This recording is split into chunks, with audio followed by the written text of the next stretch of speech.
Assalamualaikum Pak Tepang diserang Abdi Farel Ferdiansa di acara Warta Sunda iNews siang.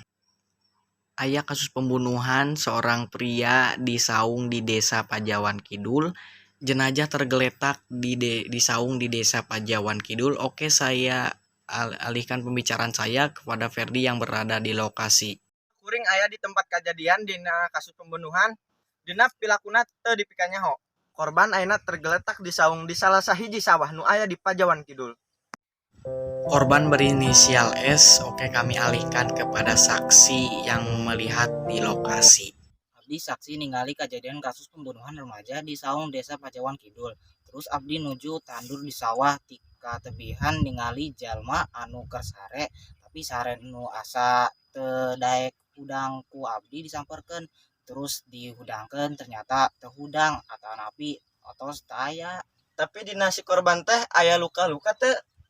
Teu aya luka, namun terdapat luka biru di sebagian tubuhnya. Alihkeun pembicaraan ieu ka Farel nu aya di studio.